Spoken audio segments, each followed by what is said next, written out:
Thank you so much, everybody, for joining us today. We will get started in just a minute. Um, I am dropping a Google Doc with links to resources, the bios of today's speakers, other useful resources. It also includes a section at the bottom where you can drop questions that you want to ask our panelists today. And we're really looking forward to a discussion about all things Doge and what you can get out of the agencies. We'll kick off in just 1 minute, but feel free to check out the Google Doc, look at some of the resources, and start thinking about any questions that you want to ask.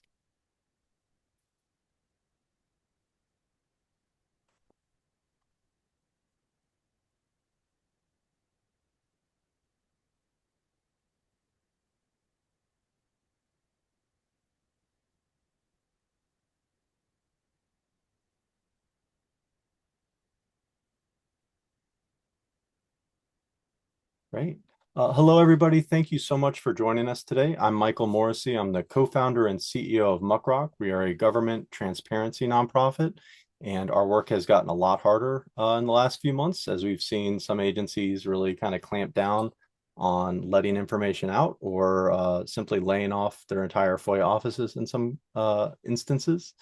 And so I'm really excited to have a wonderful panel today to kind of talk about one federal agency, federal initiative in particular, the Department of Government Efficiency. And we'll actually talk about sort of its ambiguous status a little bit and talk about what you can actually get out of the government despite some of the roadblocks that we're seeing.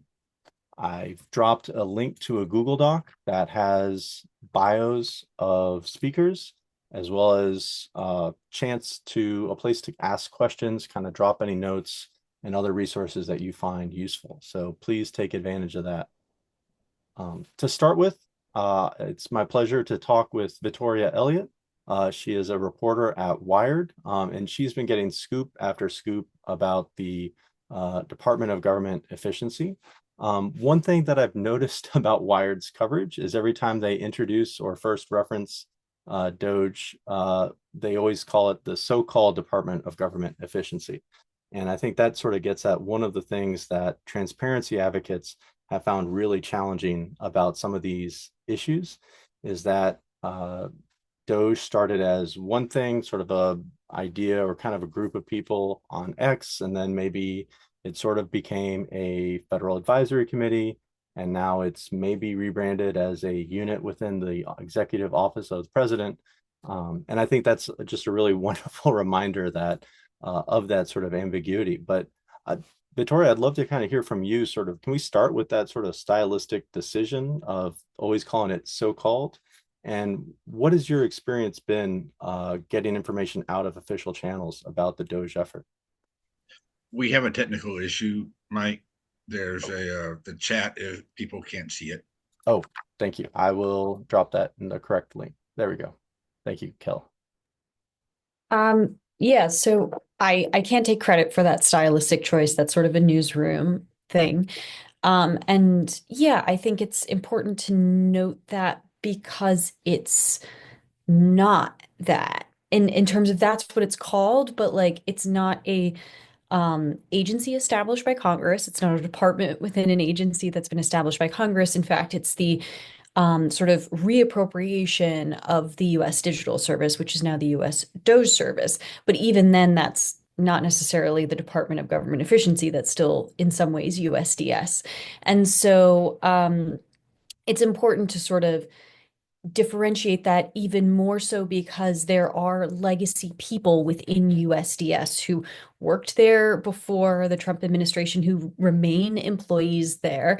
And then there is what I would sort of describe the strike force of DOGE, which are the people that have been brought in within this administration, often as special government employees, meaning they have a limited tenure and who are sort of working in coordination with each other. And as my colleague McKenna has sort of noted in some of her reporting, quite walled off from the rest of the USDS staff. And so I think it's important to differentiate those two things because so much of how Doge has operated has really been using the ambiguity and the sort of obfuscation around their structure to its advantage. And so I think noting that this is sort of a self-styled moniker in some ways, and that, there are blurry lines about who are and are not a part of it, are really important. And then secondarily, I think just a lot of people don't understand that when the USDS was reconstituted as the US Doge Service, there was actually a temporary organization established within it, the Temporary Doge. And that organization goes until July 4th, 2026. And having that temporary organization nested within USDS is actually what allows for the hiring of special government employees, that temporary organization. And so often, I think what we're talking about when we talk about Doge, or when we have historically been talking about Doge, it's been the people brought in via that temporary organization as special government employees. Now that's starting to change. Obviously, we're seeing people who were early members of Doge being seemingly staffed at agencies. So its configuration keeps changing. And because of that, it's not technically USDS, it's not technically, part of these agencies, but then you have people in the different agencies sort of saying they are the Doge representatives, whether or not they were sort of brought in via that USDS channel or something else. So I think having that moniker really sort of acknowledges the amorphous nature of what Doge is. And as a Catholic, we can deal with a formless being, a being of many shapes. Um, and in terms of, the official channels, there has been very little information that we've gotten. Obviously now that Doge is slightly more embedded in the agencies, or in the sort of administration's priorities. There's a little bit more, particularly when we're seeing, DHS saying it's collaborating with Doge to find people who voted illegally. When there are wins, we see Doge sort of named very publicly. But, then you have, for instance, Steve Ahikian at the General Services Administration, who was himself a seeming Doge hire, saying there are no Doge employees here, even as there are certainly people who were brought in via the Doge effort at GSA, but now they may actually be GSA staffers. So I think, the official channels around who and what constitutes Doge has been fuzzy at best, and non-existent at worst. One other thing I've noticed about your reporting, which despite the lack of official channels, has been able to be very detailed about sort of what are some of the changes going on, and also sort of what are the goals there, and sort of what are the implications for the public, including the names of individuals who are kind of coming in as either special appointees or some other mechanism, and who's actually kind of making these decisions and writing these policies, or running a ton of very sensitive government data in some cases through AI for sort of ambiguous outcomes. I've seen some pushback in terms of some of the names being named. I think you'll see a lot of people being like, oh, these are kids or whatever else, particularly from right-wing accounts. But I think a lot of people might be uncomfortable with sort of individuals' names that aren't sort of major public officials being included. I've seen the language of kind of doxing thrown around a lot in terms of sort of that level of detail in reporting. Why do you think it's important to kind of get down to the individuals who are making these changes, or kind of working within government to rewrite how pieces of it work? Well, I think the biggest thing is that the ideal way to be a citizen is you don't have to think about how the government works all the time. You trust that there are laws and processes and norms that are followed, so that you don't need to know who's hired into every single agency. You trust that there are sort of these benchmarks that people who are coming in have to meet, and that there are rules that they have to follow, and that they are background checked and all such things. And that doesn't mean that every single person who works for the government is a great hire or excellent at their job. As with any organization, I think, if you were to go into any agency, any department, and be like, who sucks in your department? People would have answers to that question. But I think the reality is that there is this sort of baseline understanding that people coming in have been vetted, that they know the rules, that they have experience, that they plan to follow the rules. And I think it is important to, background, to not necessarily the naming so much as the backgrounding of the people in terms of saying they don't have government experience. In many cases, they are connected to Musk's own companies because they are employees of those companies or very recently were and may return to being so once their tour of duty in government is over.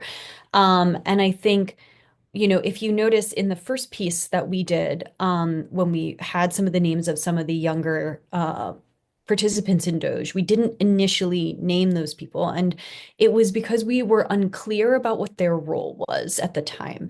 And so, if we were talking about young people who are functioning almost as like interns, who are not touching systems, who are not making decisions, then, I think maybe there is an argument that could be made about the value of naming those people, but very quickly it became obvious that regardless of their age, these are people who are making decisions about whether or not, for instance, USAID money gets dispersed in places where it's sorely needed. They are people who are accessing incredibly sensitive data without seemingly the background checking or security authorizations that would otherwise be required, who are doing things within these agencies that seasoned professionals felt extraordinarily uncomfortable with, and worried about the legality of. And so in that sense, I don't think it really matters what the age of a person is if they're being given that kind of power. And so I think that is the real thing, is if these were sort of young people who were doing some sort of low-level young person job and not being given that kind of access and power, then, we wouldn't be having this conversation. It's really about who has their fingers on the levers of things that, frankly, no one else has ever really had before.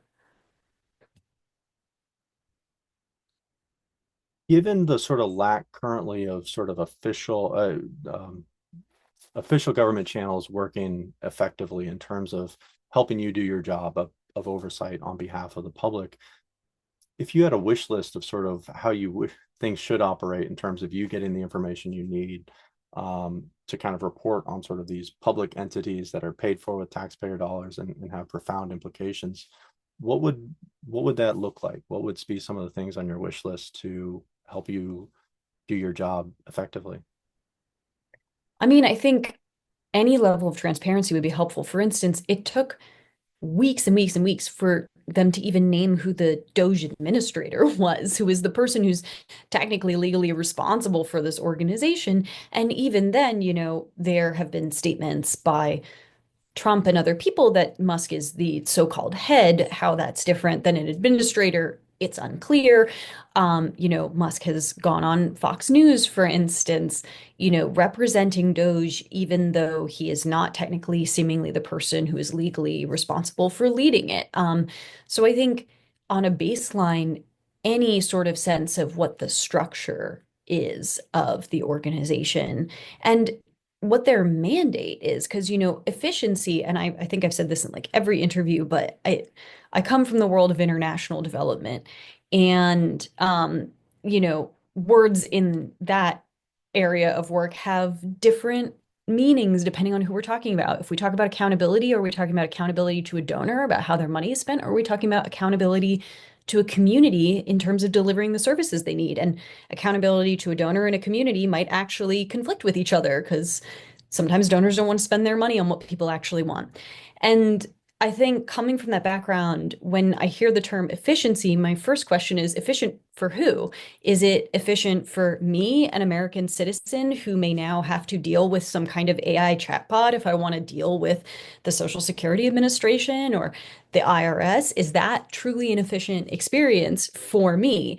Or are we talking about efficiency in terms of the private equity term of efficiency, which is less resources, less manpower, less money spent, in which case it's very efficient to not have humans answering your phones. It's very efficient to have AI reviewing your claims.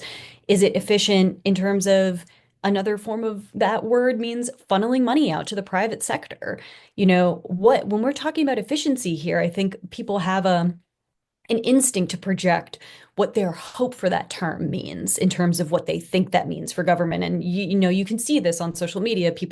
Some people think efficiency means saving money. Other people think efficiency means government's going to work better for them. And oftentimes to make something work better, you got to spend more money on it. And I think, you know, there's a real question about what we mean by that, even in interrogating this. And so I would love if Doge would just tell me what they truly mean by efficiency. That does seem like a very basic question at this point. Well, thank you so much. One of the things you talked about was the decision-making authority of a lot of these employees are kind of coming into government very quickly with very little or no government experience. Kel, you've been involved in some of the earliest litigation regarding DOGE before it pretended to be or became an agency, depending on how they view it or you view it. Can you talk a little bit about some of the litigation that you've been teeing up and why it matters?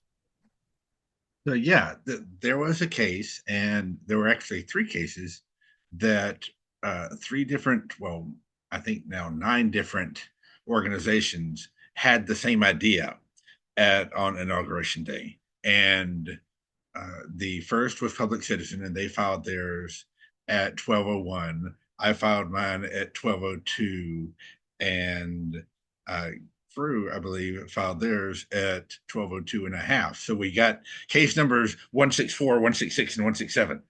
And they were all variations on the same idea of DOGE is not an agency. DOGE is not a proper executive branch unit. DOGE is an advisory committee set up that would be governed by the Federal Advisory Committee Act, or FACA.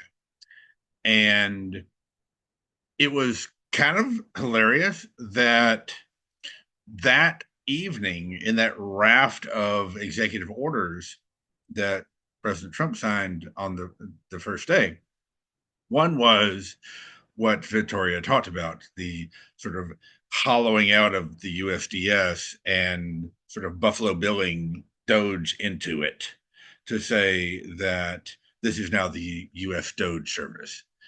And they did that, as far as anyone could tell, to avoid, this type of attacks. And you're governed by the FACA, and FACA has rules. And so we're going to put it somewhere where you can't get to it. Because not only did they take over USDS, but USDS, the digital service, had been under OMB, the Office of Management and Budget, which is subject to FOIA. They moved it into the executive office of the president, to say, which traditionally is not subject to FOIA, unless, and we'll get to this in a minute, it exercises some kind of independent decision-making authority, which of course DOGE does. And so they made this big to-do of, oh no, we're actually an executive branch agency. Nobody can do anything about us. We're not in advisory committees. The FACA doesn't apply. We're not an agency, so FOIA doesn't apply. We're just DOGE. And this fiction fell apart pretty quickly, because while they set up the USDS, new USDS, to be this entity, as Vittoria said, there was still Musk, and there were still all these little dogelings at different agencies that were not part of USDS. And so, as a matter of fact, we had to amend after the dust kind of settled. We had to amend our complaint and say, okay, based on new information, here's what we think is happening. We think that USDS and the USDS temporary organization that Vittoria talked about is just a facade. It is a Potemkin village that they put a bunch of people in it and say, ta-da, we have USDS. But they did not stop being DOGE. And so that there is now this sort of other bigger shadow Doge led by Elon Musk, who's still acting like an advisory committee and therefore has to follow the rules of an advisory committee. And that's where we are now. The government has filed a motion to dismiss the case. We actually have our brief due on Tuesday opposing that. That's case number 25166. It's Lentini versus Doge in the DC District Court. Pulling the pin that I stuck earlier about if it's an independent authority, it's subject to FOIA. There are cases about that now as well. I'm running one for the Mueller, She Wrote Enterprise, MSW, and the First Amendment Coalition out in California. There's one by American Oversight, and there's another one by someone else, maybe Crew. I don't remember the third case. Yeah, the Crew case. John is shaking his head. And so between DC and Maryland and California, we've now got these three cases, or sorry, DC, New York, and California. We've now got these three cases running to basically say that, yes, because of all the independent authority they have, USDS is subject to FOIA. And we're all going for different things. Our case out in California, I think, is a little bit unique because after Elon Musk started talking, bragging about how he kept giving people his cell phone number to talk to him about Doge, we said, okay, we want the records from that cell phone. And so if it is an agency issued, if it is a government issued cell phone, it's obviously subject if Doge is subject. And if it's not, if he's using his personal cell phone to conduct Doge business, it's still something they have to go out and get. We learned this in some of the Judicial Watch cases over Hillary Clinton stuff. And so we now have all of these cases that are coming at the same argument from different sides with the end goal of saying Doge is subject to the laws. They can't keep playing this shell game. And they have to give the public the records of what they're doing. In fact, the case in DC did get a preliminary injunction or a temporary restraining order, sorry, to say that they are subject to FOIA. They don't have to turn over the records yet, but they have to process them while they fight over the merits of whether or not they're actually subject to FOIA. But that's a good sign. I'm optimistic about that. Well, you've specialized in national security issues and had some really high impact cases on with working against the CIA, other national security agencies. Kind of curious how you kind of would compare the CIA's secrecy or other national security entities with sort of the secrecy that you're kind of running up against with Doge. I used to tell people as a joke that's sadly not a joke that when I started national security law, I had a nice big Michael Morrissey head of hair. And, I've now been doing national security law and FOIA for 15 years, and I have this head of hair. And so that should tell you everything you need to know about dealing with the CIA. I think that the difference is that even the most recalcitrant agencies like CIA or NSA still sort of tacitly admit that the rules do apply to them. Now, they'll hide behind, well, we have this exception, we have this exclusion, we have the exemption. It does not cover anything we don't want it to cover. And they will do lots of crazy things, like the 4 cases in a row that I won where they kept making the same argument and they kept losing. And then the next case, they'd make it again and say, we respectfully disagree with the previous opinion. And I kept winning those cases and they finally just gave up. But they still don't come out and say, no, you can't touch us because neener. We don't have to do anything we don't want to do. And that's what Doge is doing. Doge is acting as sort of the legal equivalent of Musk's move fast and break things mentality, that we'll do what we can, we'll do what we need to do, we'll hurry up and do it before anybody catches up and makes us actually follow rules. Because by the time they catch us, the damage will have been done. And I don't think they truly expected the private lawyers across the country and the plaintiffs and all these people to be able to mobilize as fast as we did.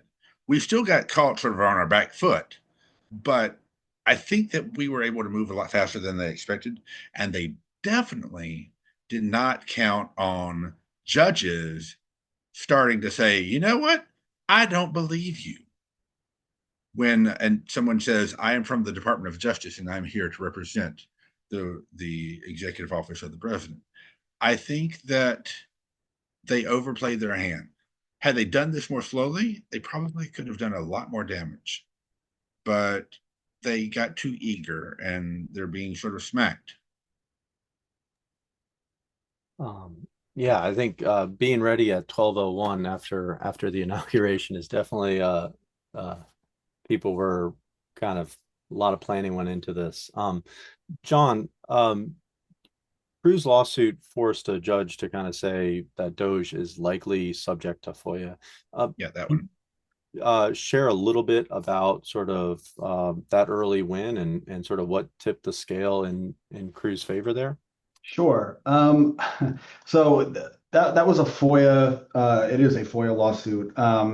Amongst many other things, Crew submitted, I think, probably 85 FOIAs in December, rolling into January for communications relating to Doge. But once we saw what Doge actually was, to Kel's point, in that first week of the administration, we basically filed a FOIA request with OMB, which is where it was, and Doge itself for all of kind of the identifying information that I think Vittoria really was talking about earlier, which is to say organizational structure, who their employees are, who the administrator is, financial disclosures and ethics waivers, guidance, basically everything that you would expect an outfit like that to have to transition from the USDS, the digital service, into this new thing. And we filed for a preliminary injunction for the people on the call who are not lawyers. It's basically a ruling from the court saying that a party is likely to win on the merits, will suffer irreparable harm if they don't get what they're requesting, and that the public interest is in favor of it. And we tied ours to, and even though the judge didn't totally agree with us, we still think we're right, to the budgeting process that was going on in March to extend the continuing resolution, because you had all these members of Congress saying, we don't know what Doge is, we don't know what it's doing. All we know is that it has the ability to stop appropriated funds from actually being spent once they are appropriated by Congress. And there's all kinds of legal problems with that. But fundamentally for us, it was both sides of the aisle. You had legislators saying, I don't know how I'm supposed to name an agency if tomorrow Elon Musk and Doge can show up and just stop it from operating. So we went to court basically to compel OMB and Doge to process our FOIA requests pretty much immediately and start providing us with the documents. They opposed it. I don't know if it's a function of some of the struggle that DOJ has had with staffing and just being overworked by kind of everything that's been going on, but they opposed it, but they opposed it in kind of a bizarre and inefficient way. And they said, look, Doge USDS is now part of, as Cal mentioned, the executive office of the president, and components of the executive office of the president aren't subject to FOIA. The problem is they absolutely are. The executive office of the president is in FOIA. It very explicitly applies, but the courts have developed a test that basically says if an EOP component is solely advising and assisting the president, they're not functioning like an agency, they don't have the substantial independent authority that Kel's talking about, they are not subject to FOIA.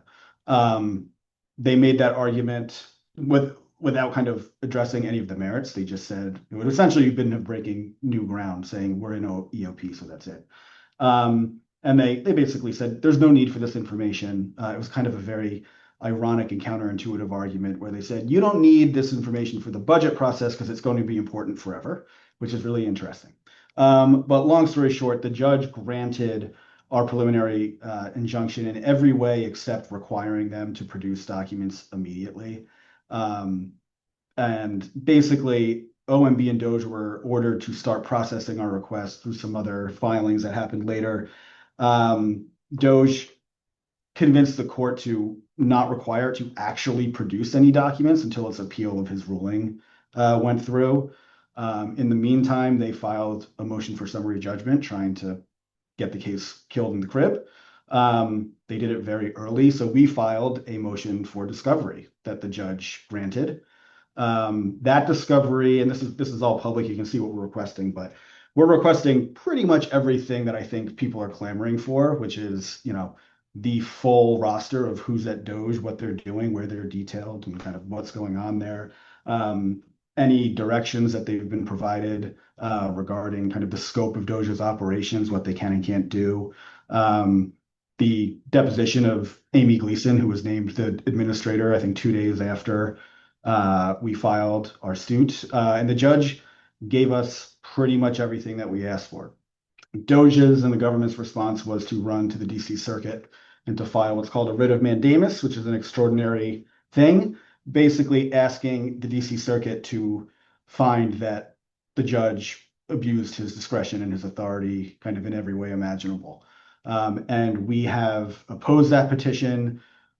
We are waiting. I'm actually shocked we haven't gotten the decision from the DC Circuit yet, but we will see what happens there. But that's kind of the posture of that case, and just a couple other things about that case going along with some things that we've talked about already is one of the things, and Vittoria talked about kind of the often overlooked aspect of DOGE, which is you have USDS and you have the temporary organization, which, to her point, is the authority by which they're hiring a lot of these people. But that executive order also creates what are called DOGE teams. The DOGE teams are at least 4-member teams that are installed at every agency. They're hired in consultation with DOGE. Under the EO, they have to be.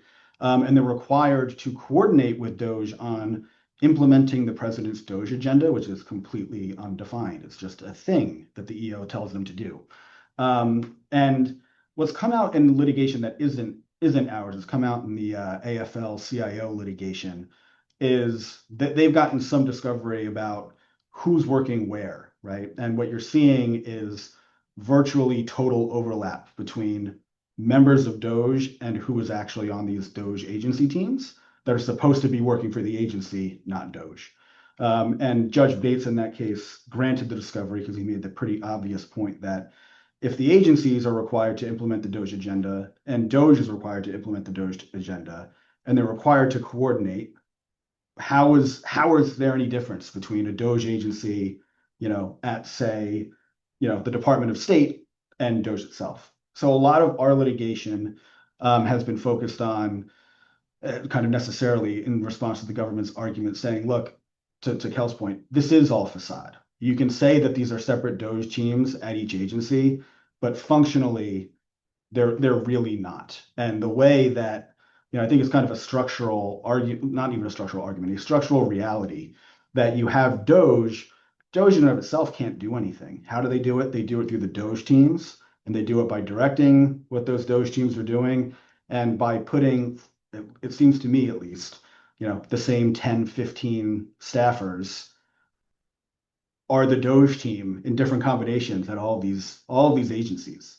So that's where we are. We're waiting for next steps on that particular litigation. That's a great overview. And I think another reminder about why these individuals' names are so important. And I think traditionally most agencies have kind of drawn a line in terms of sort of lower level employees' names are not disclosed under FOIA. People who have decision-making authority, or there's often balancing tests that I am not qualified to get into the details of. But I think in this case, those names really do matter in terms of public policy and public impact.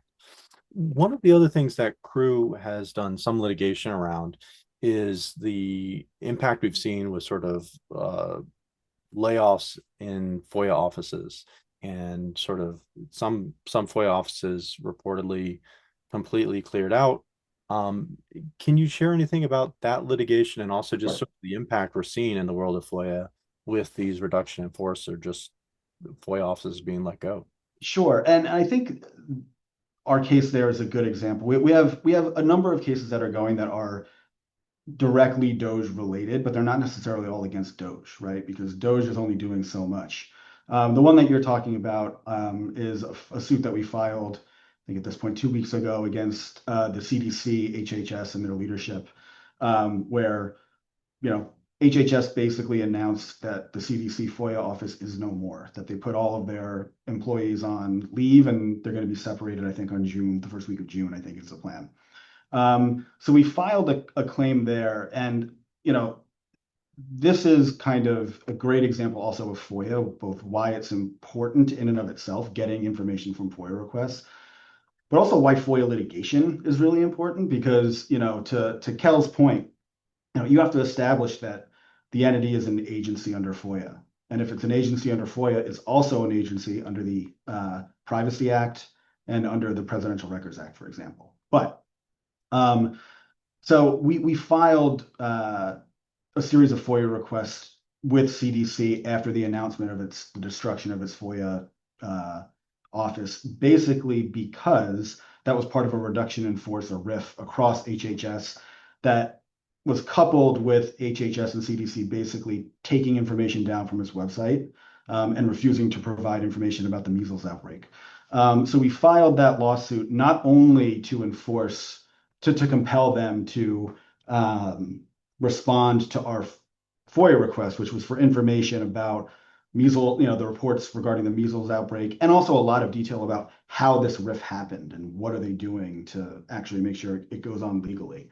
But also we included what's called a policy and practice claim, which you can bring against agencies who are basically refusing to comply with FOIA. We have one going against the DOJ, completely unrelated to Doge right now too, where basically we're saying regardless of what requests we or anybody else made, it is a violation of the law and FOIA specifically, simply to say we're not doing it because we're firing everyone who's obligated, who's supposed to carry out this function.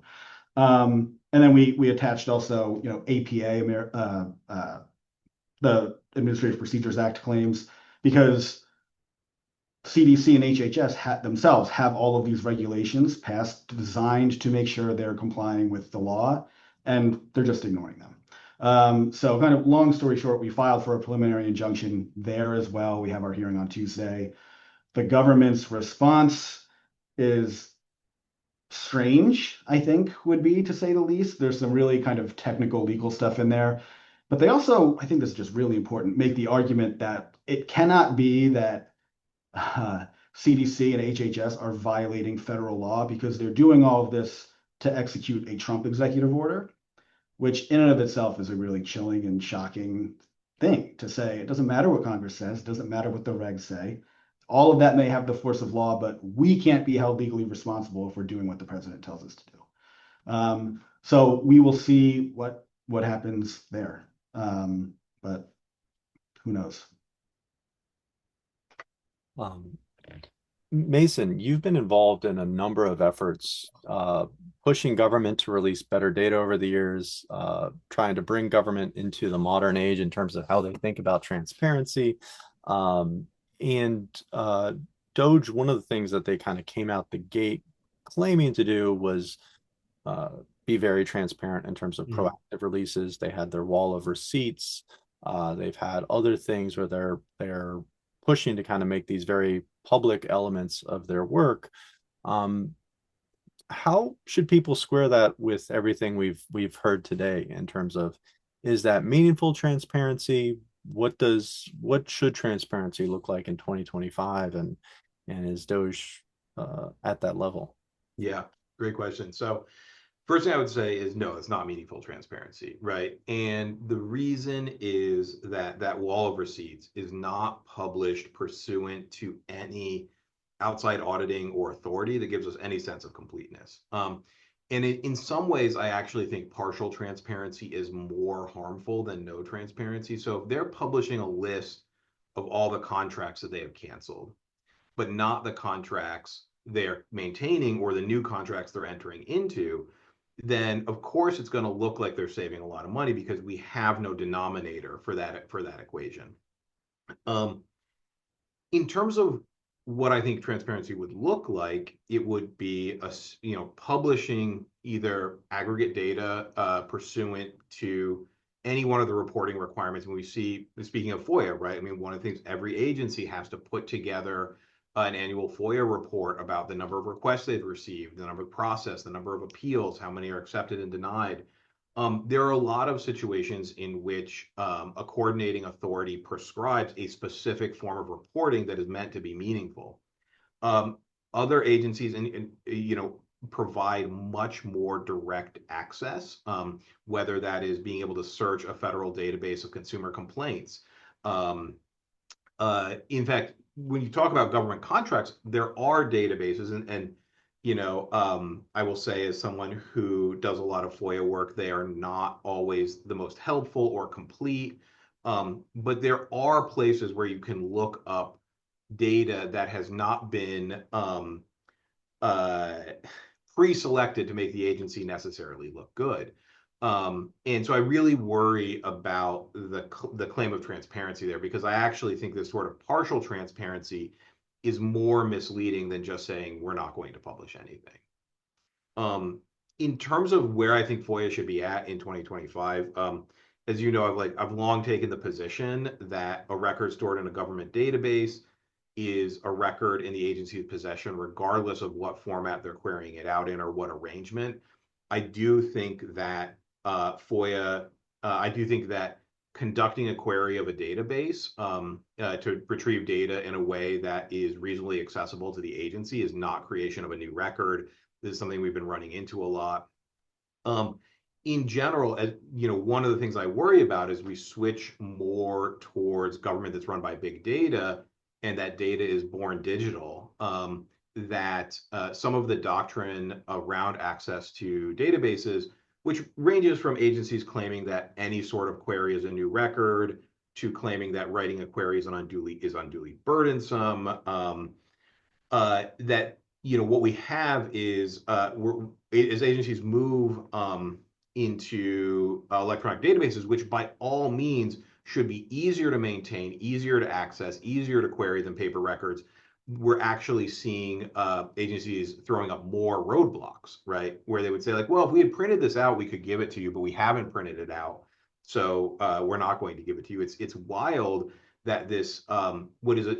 I think like the cornerstone of modern information technology, which is structured data, is being used as an excuse to say now it's too hard, it's too expensive for us to produce this data to you. I think getting agencies up to releasing databases and just treating that like another record is something that in 2010 I thought was just around the corner and seems further away than any time in 2025.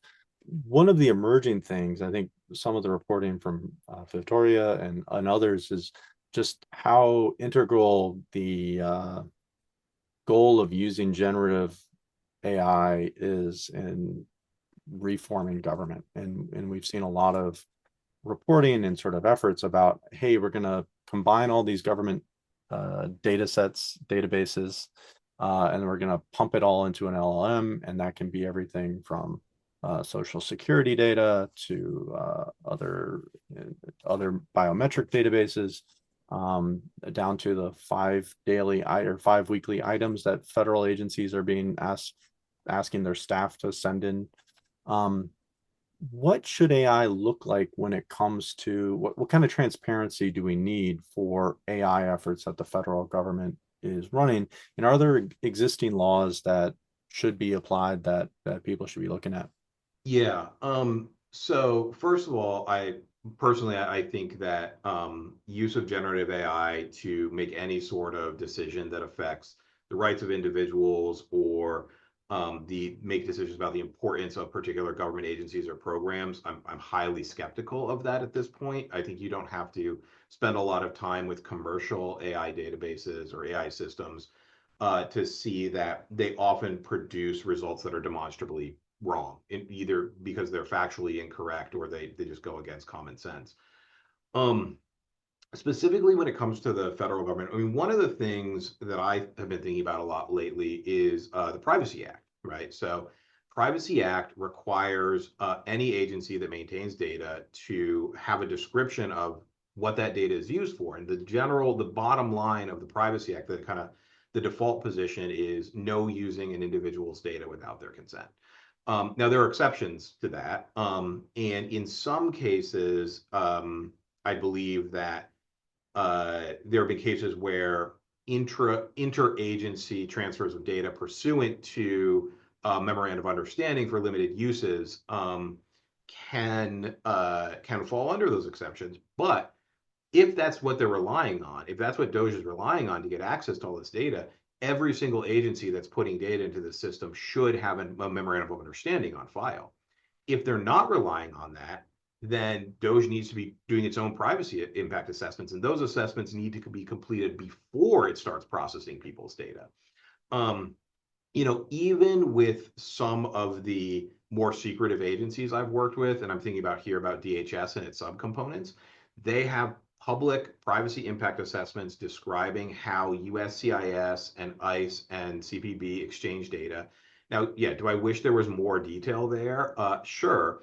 But they are, I think in many cases, meeting the federal required standard of at least publishing these privacy impact assessments.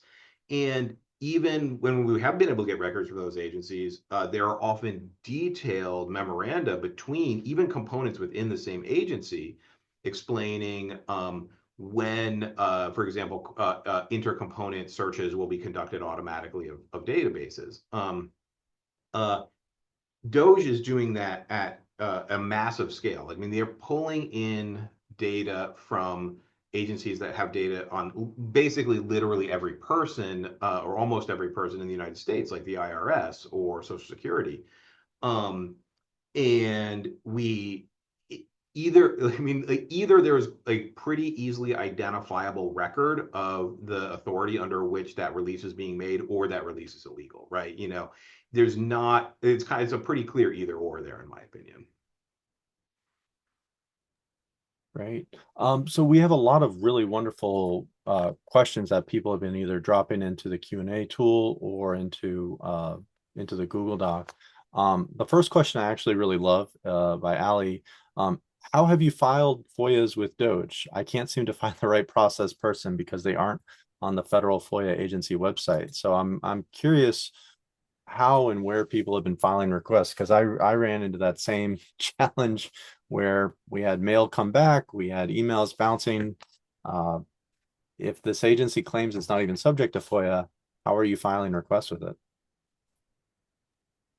FedEx. I literally, the FOIA case that's out in California, they kept saying that DOGE was part of the executive office of the president. So I FedExed a letter to U.S. DOGE Service, Federal Executive Office of the President, 1600 Pennsylvania Avenue, Northwest. Some people, John can talk about how they sort of did an end run through OMB using the old USDS email address that worked sort of for a while until they stopped working. But yeah, and then Jamie Raskin put up here's where you send a request to DOGE. And to my knowledge, DOGE has never responded to a single one, other than to tell somebody, and it might have been someone from MuckRock, if I'm remembering correctly, that we don't have to respond to this because we're not subject to FOIA. But I've never gotten a response. I don't know anybody who's ever gotten a response to one of these letters. Yeah. And in fact, one of the things we're asking for in the California case is to make OMB put DOGE in FOIA.gov. And as a preface to that, we had a lot of people on Blue Sky send emails to OMB saying, hey, you should put USDS in FOIA.gov. And they all got back these answers saying, we can't do that because of ongoing litigation that involves stuff. And they refused to do it. And so we are suing them to do it. Yeah. And going off of that, we sent ours through OMB because OMB told us to. And the government didn't really challenge. They complained, but they didn't really challenge it. Since recently, to the extent Crew has submitted FOIAs to Doge, and I think other organizations are doing this too, it's simply admin@doge.eop.gov. I don't know if that's where Congressman Raskin sent everyone. But to Kel's point, we got a letter from Doge's general counsel saying they don't need to respond, but we didn't get it until after the court said you need to respond, so we can have this preliminary injunction hearing. So folks who submit them should expect there to be silence. It's not that you're sending it to the wrong place, it's that it doesn't matter where you send it. And without dispensing legal advice, I'll say if you're planning on suing Doge, that's not the worst thing in the world. But I think if people should really have no expectation that they're going to get any response. But if you're doing it with an eye towards litigation, as long as you can prove or demonstrate that you made that effort, legally it doesn't matter because they were never going to respond really anyway. Yeah, I've seen a lot of FOIA problems over the years, but I think this is only the second time I've seen an agency claim that it's just simply not going to accept any requests whatsoever. Another question from Jasmine. What advice do you have for building up sources during this time? Any advice for convincing people, especially federal workers, to talk to you when there is so much fear? Vittoria? I mean, I will say that I think it is getting riskier for federal workers by the day. And I think there are, the other difficult situation is that even for people who have taken the DRP, the deferred resignation, that, people are afraid that even if they're not currently working for the government, that if they say something, that their sort of benefits that they have been ostensibly promised via the DRP will be revoked. So, and from what we've been hearing, there have been sort of more aggressive language around going after people who are leaking or whistleblowing or talking to the press.